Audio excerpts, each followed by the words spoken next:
पुण्य स्नान। जैसा कि आप जानते हैं, अभी कुंभ स्नान लगा था।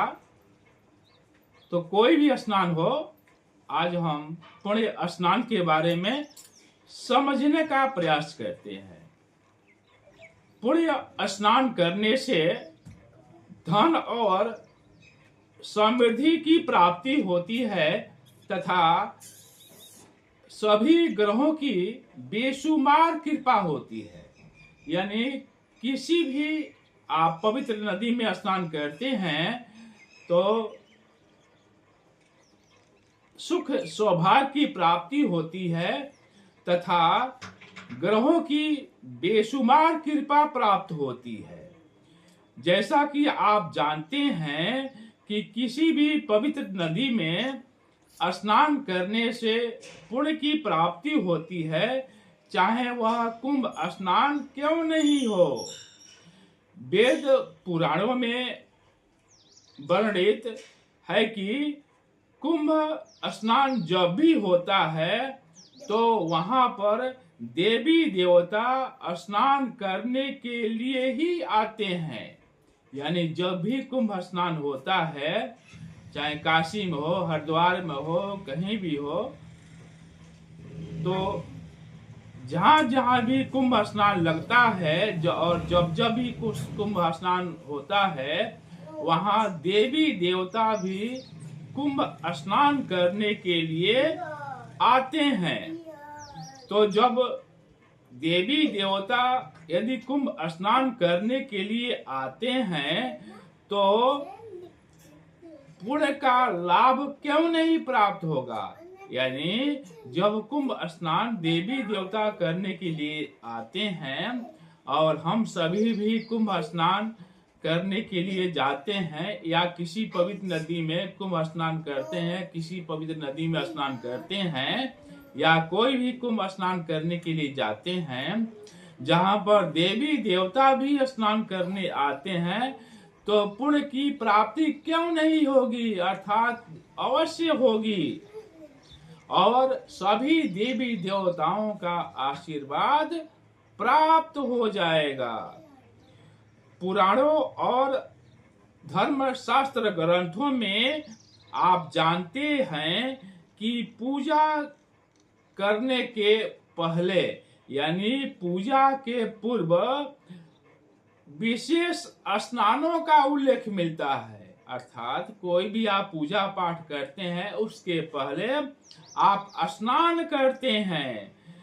अग्नि पुराण में राजाओं के लिए जो अग्नि पुराण ग्रंथ है, उसमें राजाओं के लिए विजय तथा समृद्धि प्राप्ति हेतु माहेश्वर स्नानों का विस्तृत वर्णन मिलता है।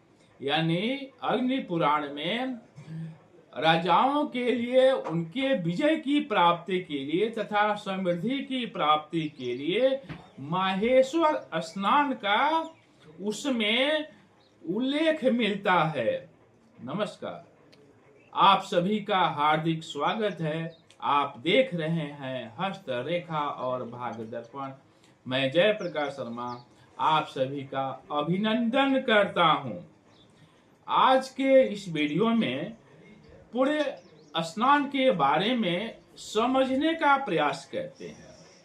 पुराणों के अनुसार स्नान कर्म से दृष्ट एवं अदृश्य अर्थात शारीरिक शुद्धि तथा पाप नाश के साथ साथ पुण्य की प्राप्ति होती है। यानी पुराणों के अनुसार जो स्नान कर्म है, स्नान कर्म से दृष्ट या अदृश्य दिखाई देवे या नहीं दिखाई देवे, अर्थात शारीरिक शुद्धि तथा पाप नाश के साथ साथ पुण्य की प्राप्ति होती है। स्नान कर्म से रूप, तेज, बल, पवित्रता, आयु, आरोग्य, ऐश्वर्य, दुस्वप्न बुरा स्वप्न, नाश, तप तथा मेधा जैसे गुणों की प्राप्ति होती है। कुछ स्नान के बारे में बताते हैं। जो स्नान के बारे में हम बता रहे हैं, तो आप पूरे पूरे उसी से स्नान नहीं कर लेंगे, बाल्टी के पानी में थोड़ा सा डाल देंगे और उसी से स्नान करें, उसी से स्नान करना चाहिए। तिल का स्नान, यानी बाल्टी के पानी में थोड़ा सा तिल डाल देंगे और उससे आप स्नान करें तो लक्ष्मी जी की प्राप्ति होती है। यानी तिल स्नान करने से बाल्टी के पानी में थोड़ा सा आप तिल डाल देंगे, एक चुटकी तिल डाल देंगे और उससे स्नान करें तो लक्ष्मी जी की प्राप्ति होती है। रत्न स्नान करने से आभूषणों की प्राप्ति होती है। बाल्टी के पानी में यदि कोई सोने का रत्न डाल करके फिर निकाल लेंगे आप, तो उससे स्नान करें तो आभूषणों की प्राप्ति होती है। दूध स्नान करने से चंद्रमा ग्रह के जो दोष हैं वह समाप्त हो जाता है। अर्थात बाल्टी के पानी में थोड़ा सा 1-2 चम्मच दूध डाल दें और उससे स्नान करें तो यदि चंद्रमा का दोष है वह समाप्त हो जाता है। कपूर के तेल से स्नान करने से, कपूर का तेल मिलता है, यदि कपूर का तेल बाल्टी के पानी में थोड़ा सा डाल दें और उससे स्नान करें तो यदि शुक्र ग्रह अशुभ फल दे रहा है तो शुक्र ग्रह के अशुभ फल समाप्त हो जाते हैं। गाय के गोबर के पवित्र जल से स्नान करने से, यानी गाय के गोबर के पवित्र जल से थोड़ा सा स्पर्श करा लें बाल्टी के पानी में और स्पर्श करा करके यदि गोमय स्नान करते हैं तो गोमय स्नान से धन एवं लक्ष्मी की वृद्धि होती है। देखिए, गाय के गोबर यदि थोड़ा सा स्पर्श करा दिया जाए, पानी में डाला नहीं चाहिए, यानी बाल्टी के पानी में पूरा के पूरा गोबर नहीं डालना चाहिए। बाल्टी के पानी में थोड़ी सी गोबर का स्पर्श करा लीजिए, छुआ लीजिए, गोबर से थोड़ा सा पानी को छुआ लीजिए, उसमें डालिए नहीं। और यदि उससे स्नान करते हैं, गाय के गोबर के पवित्र जल से यदि आप स्नान करते हैं तो धन एवं लक्ष्मी जी की प्राप्ति होती है। दही स्नान करने से संपत्ति बढ़ती है। घी का स्नान करने से आयु, आरोग्य तथा ऐश्वर्य की प्राप्ति होती है।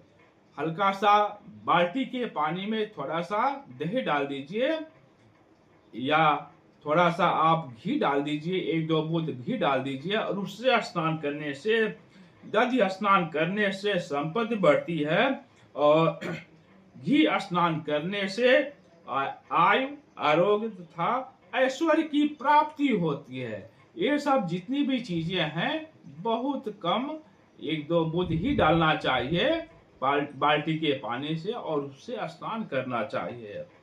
पलाश, बेलपत्र, कमल एवं कुशा से सिद्ध जल से स्नान करने से लक्ष्मी जी की वृद्धि होती है, यानी लक्ष्मी जी की प्राप्ति होती है, लक्ष्मी जी की कृपा प्राप्त होती है।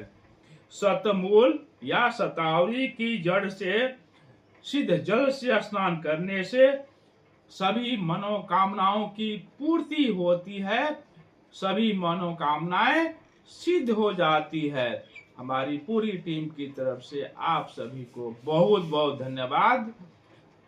प्रायः यह देखा जाता है कि वीडियो सभी देख लेते हैं और सब्सक्राइब नहीं करते हैं, तो कृपया वीडियो देखें भी, सब्सक्राइब करें भी, लाइक करें और शेयर करें, जिससे यह ज्ञान सभी को प्राप्त हो सके।